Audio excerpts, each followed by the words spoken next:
This one took me a minute to figure out what was going on. So I'm going to try to get it back out and see if we can get even deeper. Oh, God.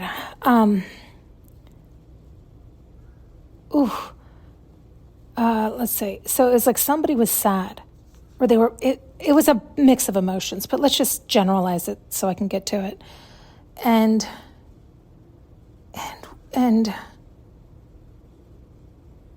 they had offers given to them, even one they wanted. It was like stuff they wanted. But they weren't taking it, and I was so confused. And it was, they weren't taking it. And so when I kept trying to understand, like, why this is what you wanted, here it is. It was right there. I had uncovered it just a minute ago. Oh, they were like wallowing, but it was like, what were they doing? It was like the enjoyment of the wallow. It was like the indulgence. They were indulging in it was more than that. It was more than the wallow. It was sad. It was like sad. It was like people were calling them, oh, that's so sad. They actually had women around them being like, oh my God, that's so sad. Like they had a lot of women like kind of like pitying them maybe, or like something like that. And that's when I realized it's like they were indulging. Does this make sense to anybody? It's like I can't get out the words clearly, but it was really like, whatever the case may be, it was like I turned to my guides and I'm like, oh my God, please allow me to choose happiness. Please help me to always choose happiness, right? Like, it's like we can fall into these patterns ourselves where we don't realize it. Like, choose you, choose your happiness. But some people choose that cycle over and over, right? Like, remember, I have talked about depression a lot. Like, I think I chose that many a times. It becomes a familiar pattern. It becomes like all these things, and we can dissect it in like enjoying the breakthrough and all these things. But the bottom line is you got to break those cycles. And it's not easy. It's no joke, because the hardest thing, I believe, is seeing it. But then seeing it and then swallowing that, oh yeah, you did that, right? Like there's just so many layers to swallow that it's like, fuck. And this very much reminded me of that. It was certainly a flavor of it, or a stroke of it. Like it was like self-indulgent it was more than wallowing. It was more than pity. These are not the right words to capture what was happening. It was like, woe is me, if everybody feel bad for me, kind of thing. But it was like, you know what? I could maybe even give you an air of that, but I watched this person turn away opportunities and all things that they wanted. So then that's when I was like, oh, there's something definitely deeper going on here. Now, again, they put me in these scenes. It's supposed to just teach us lessons. And, but what I was going to say is I don't think this person was necessarily conscious of that. In other words, I don't think we are. I think 90% of the time people are very unaware of what they are choosing and what they are continuing. And it's really challenging for us to recognize where we're continuing it and why we're indulging in it and what it is bringing to us. I think that can be challenging for us. I know it's challenging for me because it's a blind spot, and it's like your ego wanted you to see you a different way, right? Like, and so when you're able to see what you're doing and what you're choosing, I'm telling you, it's like you get gobsmacked, and then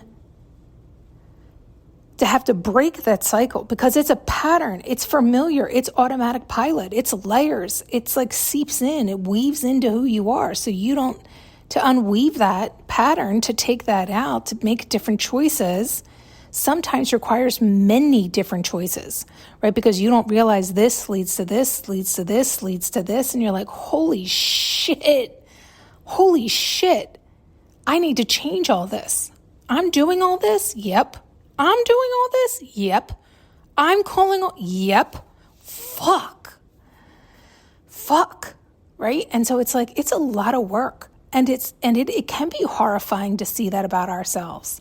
And so that's why I was like, I don't think this person realizes, I don't think they realize what they're doing. Now, they might do it all the time, so other people might recognize it, although I got to tell you, it didn't seem that way. It seemed like everybody was falling prey right into his hand, and he was lapping it right up. But I don't know that he recognized he was lapping it up. Do you know what I mean? Like, I don't know that he realized how much he was loving that, because he also was loving playing the poor sap, woe is me. But I think he really felt sorry for himself. And then on top of feeling sorry for himself, he was getting rewarded by having everybody dote over him. And so it's like a pattern and a cycle that he can break, but he has to see it to break it, and then he has to make the changes to break it, and then he has to be consistent about it so he doesn't relapse, right? Like it's like the bottom line was he wasn't choosing his heart's desire. He wasn't choosing happiness. He wasn't choosing him. Although one could say he was, because his south node was more dominant than his north node. He was getting more pleasure and indulgence from taking the less than, because it was filling the needs. And to break that cycle into up level is tough. And so it's the idea of like, fuck it.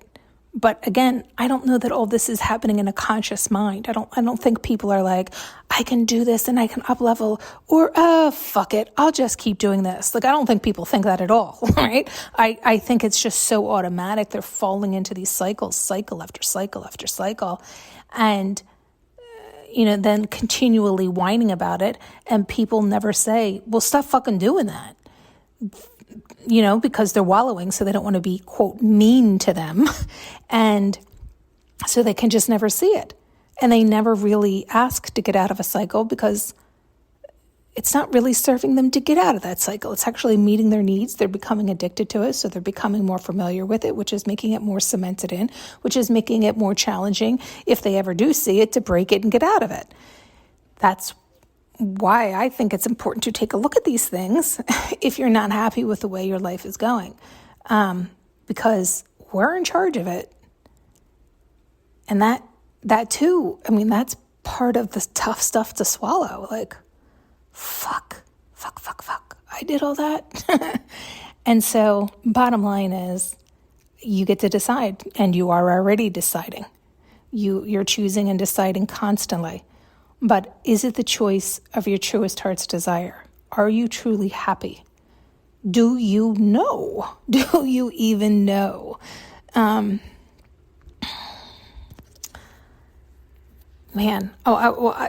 I can say is, when I saw it and when I finally uncovered, because this went on and I just couldn't figure out what the fuck was going on.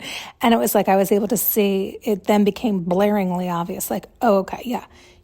This is the choice he's making, but pushing away what he said he wanted and what I could tell in his heart he wanted, but he enjoyed. So it's like the ego was stronger than the heart. So it was like his heart wanted something else, but his ego was so indulgent in the current now of the scenario that